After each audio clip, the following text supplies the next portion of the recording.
Hey guys, so it's Anything Goes Saturday.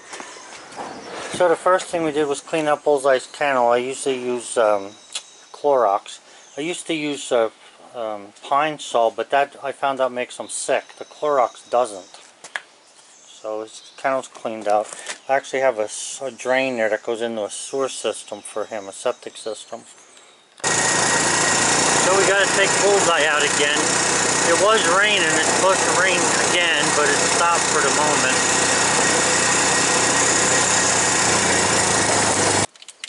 Hey YouTube, it's Anything Goes Saturday, Carmine here.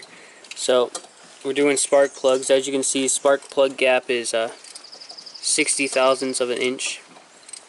He's over there changing them. Now, I'm going to show you guys how to get the gap of the spark plug real quick. Okay, so this is the spark plug gap tool. As you can see, it has like a bunch of different settings for whatever your vehicle has or needs. Alright, so here's the 60 thousandths for the truck that we're doing. So we're going to take the spark plug, and you just want to make sure right here in the front that it just fits in there. So just going to test it out real quick. It does fit nicely, but just out of video's sake, I'm going to bend it back a little bit. So right here, this is what you would use to bend it if it needs to go back. Bend it up. So now I made the gap a little bigger. Or to bend it back, I'm just going to bend it back. So now you see I made the gap a little smaller. So we're just going to play with it a little until you get it to the perfect spot. As you can see right there, it's like a little tight. I can't really get it on. So I'm going to open it up a little more. Just a little bit. We're just going to try and put it on there. Yeah. So as you can see, that's perfect. Slides on easy. Comes out easy, but it's a little tight.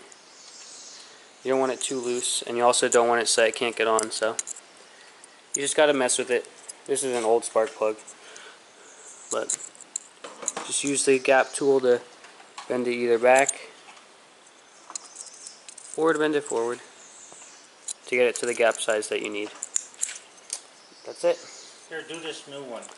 The new one? Alrighty. Here. I'm going to do this new one for you guys. Alright, so we got to get it to the 60 thousandths of an inch.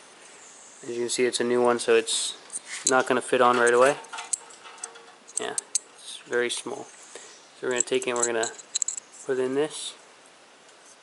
We're going to bend it back a bit just to test, see how this works. As you can see, it's like a little big, so I need to make it smaller. Just a little bit smaller. Yeah, see, so try and get closer for you guys. There's the line that we need it to go to. It's very, very thin, you can see. So just gonna show you, it slips on real nice.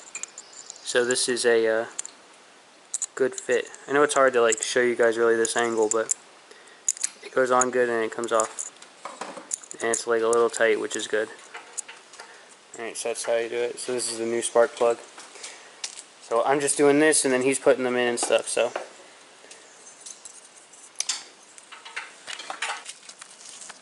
hey YouTube, another thing that we did on Anything Goes, that we're doing on Anything Goes Saturday. So just got some Raid ant killer, just sprayed it all around the house, like all around concrete, all around the edges of the entire house, and then also did it on the garage because ants like to be up against the house, and we don't like them there. And also, yeah, you can see how the ground's wet from me doing it. So I sprayed all the way around. I did it around the porch as well. I'll show you this. So I just sprayed around the edges right here, all along up against the house, and like around the wood. And we also did over here, because this is an area where we don't want ants. We don't want them getting into the porch. So just spray it all along right here, so that no ants could get in the porch, and sprayed around as well, and also sprayed. So we went around the entire house with it. didn't take that long, but for like the entire house, it does take up like an entire can of ant killer, but it does the job. So now it will instantly kill like all the ants, so it's all good.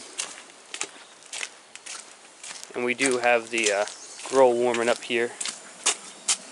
We're gonna make some burgers. Alrighty, so see what else we do when anything goes Saturday. As you can probably see in the window, it's raining today, so we didn't do anything on the sawmill. We haven't done anything in the garage. What we did was go do some picking the stuff up that we needed. And I have a check engine light here, engine service soon. So what I want to do is clear that because it stopped missing. The truck, I had a miss in this truck.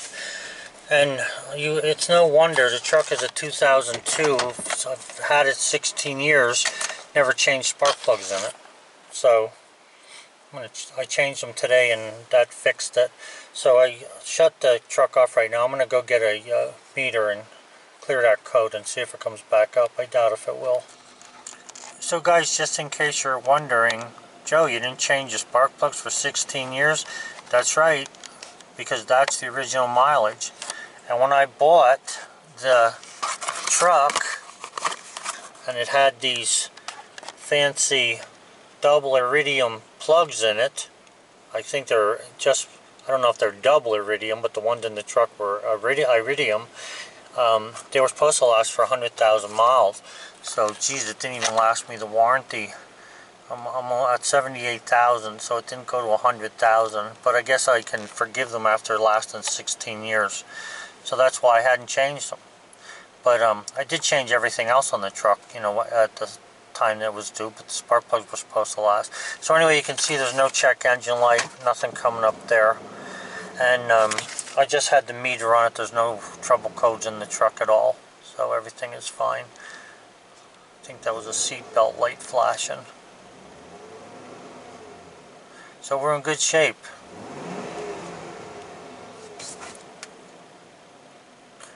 Hey guys, so the last thing then today for Saturday, this is about the 15th, no, 15th, 16th, 18th. This is the 18th set of these I made, and Carmen came up with a nice little thing. I don't know if you can read it there. We put Joe Saljo on there. So these are getting mailed out to, I forget who they're going to. I gotta check my list, but they'll be put in the post office thing. Throw a piece of newspaper in there to stop them from rattling, and they'll be on their way. So guys, thanks a lot. For a set of these, get it out here again. For a set of these, okay, that's two of them, $45. You got to tap your own Acme screw. Here in the next couple days is I want to get Carmine to be able to use the lathe and this little milling machine I have here, because you know, we have done ourselves a great disservice by taking shop class out of the schools and replacing it with, I don't know, freaking basket weaving. Because when I was in school, this is the exact same machine that our school had. I bought it, you know, this thing is about 55 years old or better. Anyway, the school had the exact same machine. I learned in school how to use a lathe. The milling machine, you know, is pretty much self-taught, but the point is that, like, Carmine doesn't have any of the skills for this thing, like all the safety things that you would have been taught in school and all that other stuff. So I got to start like with square one with him, which he wants to learn and I want him to learn. So I'm going to have him make a set of these adapters, these dog adapters. But the point is that we are doing ourselves, like I said, a great disservice by not having shop class in school, because there are kids who just don't want to go to college, just are not geared to go to college, but yet they have to have jobs. I'm not saying that this lathe in particular, they're going to find a job nowadays running this because everything's computerized, but at least if you can run this, you can understand a CNC machine. You might not be able to understand the programming of it, but you can learn that. In fact, the kids today probably know more about programming the things than what I would know, for instance, or somebody else my age. But if you know how to make something on a lathe, you'll understand all about the CNC process. And besides, the guys still use these. I know a lot of people that have these machines and bigger ones in their own personal shops. So, alright guys, well that's the end of Saturday's video. I hope you enjoyed going along with us for this little trip of what we had to do today. I don't know what else Carmine put on here. I guess I'll have to check it when I edit it. Have a good one.